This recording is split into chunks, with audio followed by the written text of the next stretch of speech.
Oke, kembali lagi dengan Isis Coding di sini. Di sini kita akan membuat sebuah aplikasi pos kasir ya. Di sini dengan rancangan database seperti ini. Jadi kita mulai dari user, manajemen user. Di manajemen user itu ada tabel user. Di situ ada ID, name, email, password, role ID, read add sama update add. Lalu dia berrelasi dengan roles. Jadi satu user dia punya role-nya apa, lalu role menunya dia bisa melihat, membuat atau mengubah atau menghapus. Lalu menunya namanya apa. Nah, di sini ada yang berbeda ya di sini ya. Jadi di sini dia berrelasi dengan dirinya sendiri. Jadi namanya rekursif ya. Jadi dia mengambil relasi dengan dirinya sendiri. Oke. Nah, ini saya pakainya pakai DB diagram. Oke, terus setelah ada manajemen user, lalu ada transaksi yang nantinya di sini akan digunakan sebagai transaksinya nanti. Untuk detailnya transaksi ada di transaksi item. Jadi dari produk-produknya akan berrelasi ke sini.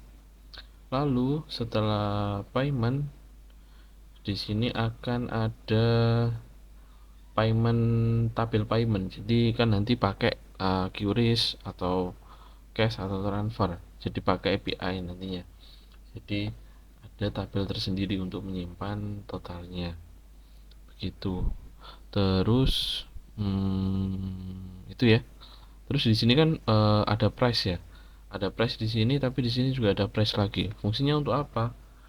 Fungsinya adalah ketika di produk ini ada perubahan, misalkan perubahan harga, kan nggak mungkin ketika sudah dibayar lalu harganya tiba-tiba berubah, kan tidak lucu ya kayak gitu aplikasinya. Nah, jadi di sini muncullah kolom price. Biar apa? Biar itu tidak ada perubahan di transaksi item ketika produk dilakukan perubahan.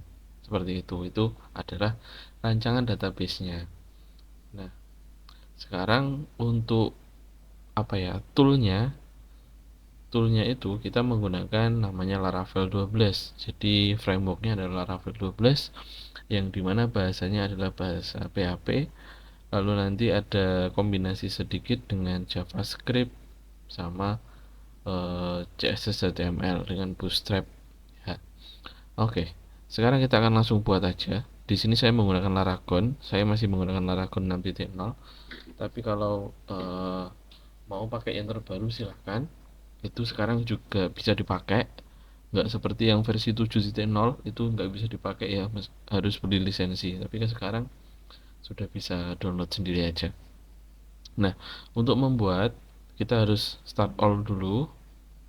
Lalu ketika pertama kali install ya, ketika pertama kali install, jangan lupa di php.ini silahkan dicari di bagian extension.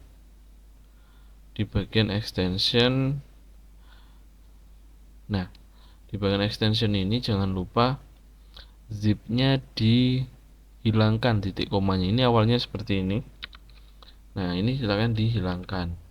Lalu misalkan udah di save, terus di restart lagi, stop lalu start lagi, seperti itu. Oke, kita langsung buat aja quick app lalu Laravel. Di sini saya buat kasir pos ini ya. Klik OK. Kalau muncul seperti ini nggak apa-apa. Ini karena beda versi PHP ya. Yang penting dia masih bisa downloading Laravel 12. Jadi di sini saya menggunakan Laravel 12. Kita tunggu sampai dia berhasil melakukan instalasi.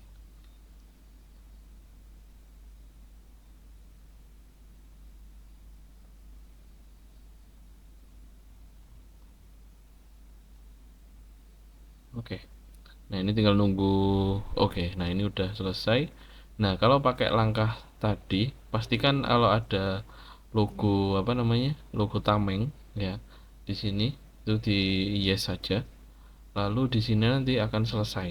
Nah, aplikasi kalian misalkan pakai Laragon ya, itu udah bisa dibuka dengan menggunakan link ini. Nah, oke. Awal pertama pasti error seperti ini karena di sini defaultnya masih pakai SQLite. Jadi kita harus rubah di bagian environmentnya. Oke, kita masuk ke VS Code. Nah, di VS Code ini kita pertama kali ubah adalah environment. Nah, di sini dirubah menjadi MySQL. Lalu komentarnya ini dihilangkan. Nama databasenya dirubah menjadi kasir pos. Oke, untuk username-nya misalkan kalian udah rubah di databasenya silahkan dirubah ya. Ini kalau masih default pakai root, passwordnya kosong. Oke, sudah. Terus kalau misalkan dijalankan, oke, ini harus di migrate terlebih dahulu biar tidak error. Jadi ini errornya adalah base table or view not found. Tabel kasir pos dengan database kasir pos dengan tabel season tidak ada. Jadi kita harus melakukan PHP migrate dengan membuka terminal, new terminal, PHP artisan migrate. Oke, ini down semua ya. Kita refresh. Nah, ini baru bisa berjalan dengan normal. Oke, seperti itu. Jadi tidak mesti dia pakai MySQL ya, tapi kalau caranya menggunakan Laragon langsung dia biasanya pakai SQLite. Jadi silahkan dirubah menjadi seperti ini. Oke, seperti itu untuk langkah instalasinya.